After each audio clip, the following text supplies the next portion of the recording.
ട്രാൻസ്ജെൻഡേഴ്സിനെ കുറിച്ച് ആക്ടിവിസ്റ്റ് മൈത്രേയൻ പറഞ്ഞ വാക്കുകളാണ് ഇപ്പോൾ സോഷ്യൽ മീഡിയയിലെ ചർച്ചാ വിഷയം. ട്രാൻസ്ജെൻഡേഴ്സ് കടുത്ത അവഗണന നേരിട്ട കാലത്ത് അവർക്ക് വേണ്ടി നടത്തിയ പ്രവർത്തനങ്ങളെക്കുറിച്ച് സംസാരിക്കുകയായിരുന്നു മൈത്രേയൻ. ഡാൻസ് പഠിക്കുന്ന പുരുഷന്മാരിൽ 80% ട്രാൻസ്ജെൻഡേഴ്സ് ആയിരിക്കും. സോഷ്യൽ വർക്കിന്റെ ഭാഗമായി ഈ ആളുകളെ കണ്ടുപിടിക്കുക ബുദ്ധിമുട്ടായിരുന്നു. കലോത്സവങ്ങളിൽ ഫസ്റ്റ് പ്രൈസ് വാങ്ങുന്നവരും അല്ലെങ്കിൽ പെൺകുട്ടികളെ ഡാൻസ് പഠിപ്പിക്കാൻ പോകുന്നവരുമെല്ലാം ട്രാൻസ്ജെൻഡേഴ്സ് ആയിരിക്കും. കലാകാരന്മാരിൽ വലിയ വിഭാഗം ട്രാൻസ്ജെൻഡേഴ്സ് ആയിരിക്കും. പറയാൻ പറ്റാത്തത് കൊണ്ട് വേറെ തരത്തിലാണ് അത് എക്സ്പ്രസ് ചെയ്യുന്നത്. ഇവിടെ അറിയപ്പെടുന്ന പ്രമുഖരായ കലാകാരന്മാരുണ്ട്. രഹസ്യമായി തൻ്റെ മുന്നിൽ വേഷം കെട്ടി നിന്നിട്ടുണ്ട്. തനിക്ക് ക്യാമറയുള്ളത് കൊണ്ട് താൻ പടമെടുത്ത് അവർക്ക് കൊടുക്കും. അന്ന് ട്രാൻസ്ജെൻഡേഴ്സിന് വേഷമിട്ട് നിൽക്കാൻ പറ്റിയിരുന്ന ഏക സ്ഥലം കൊറ്റംകുളങ്ങര ക്ഷേത്രമാണ്.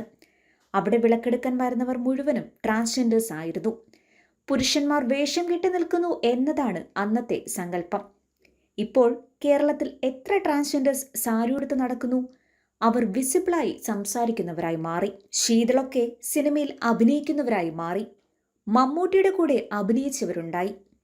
ആദ്യകാലത്ത് ലൈംഗിക തൊഴിലാളികളായ സ്ത്രീകളെ അംഗീകരിക്കുമ്പോഴും ഇത് അംഗീകരിക്കാറില്ലായിരുന്നുവെന്നും മൈത്രേയൻ പറയുന്നു.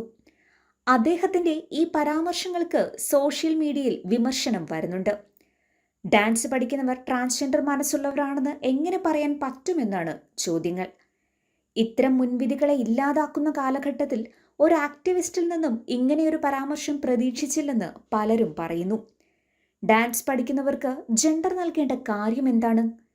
പുരോഗമന ഭാഷയിൽ പറഞ്ഞെങ്കിലും പരിഹാസച്ചുവയുള്ള മുൻവിധികളാണ് മൈത്രേയന്റെ വാക്കുകളിലെന്നും വിമർശനമുണ്ട്.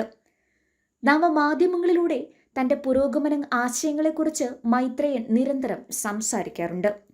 മൈത്രേയന്റെ വാദങ്ങളെ എതിർത്ത് സംസാരിക്കാൻ പറ്റുന്നവർ വിരളമാണ്. അതേസമയം ചിലപ്പോഴൊക്കെ മൈത്രേയന് നേരെ വിമർശനവും വന്നിട്ടുണ്ട്. മൈത്രേയന്റെയും ഡോക്ടർ ജയശ്രീയുടെയും ഒരുമിച്ചുള്ള ജീവിതം ഒരു കാലത്ത് വലിയ ചർച്ചയായതാണ്. സാമ്പ്രദായിക കുടുംബ വ്യവസ്ഥയിലല്ല ഇരുവരും ജീവിച്ചത്. വിവാഹിതരാകാതെ ഒരുമിച്ച് ജീവിച്ച ഇവർക്ക് കനി കുസൃതി എന്ന മകളും പിറന്നു. കനി ഇന്ന് അറിയപ്പെടുന്ന നടിയാണ്. മൈത്രേയനൊപ്പമുള്ള ജീവിതത്തെക്കുറിച്ച് ജയശ്രീ ഒരിക്കൽ സംസാരിച്ചിട്ടുണ്ട്.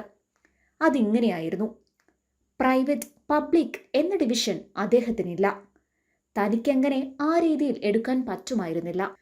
താനെന്ന് സോഷ്യലി ആക്റ്റീവ് അല്ല. മെഡിക്കൽ കോളേജിൽ പഠിച്ചുകൊണ്ടിരിക്കുന്ന ഒരാൾ മാത്രമാണ്. ഞങ്ങൾ താമസിക്കുന്നിടത്ത് എപ്പോഴും ആളുകളായിരിക്കും. സാധാരണ ലൈഫിലുള്ളതുപോലെ പ്രോപ്പർട്ടി ഷെയറിംഗ് ഇല്ല. കുറേ ആൾക്കാർ ഒരുമിച്ചാണ് എപ്പോഴും. പ്രൈവസി എന്ന സങ്കല്പം മൈത്രേയനില്ല. മാർക്സിസമൊക്കെ പഠിച്ചപ്പോഴാണ് അത് മനസ്സിലായതെന്നും ജയശ്രീ പറഞ്ഞു.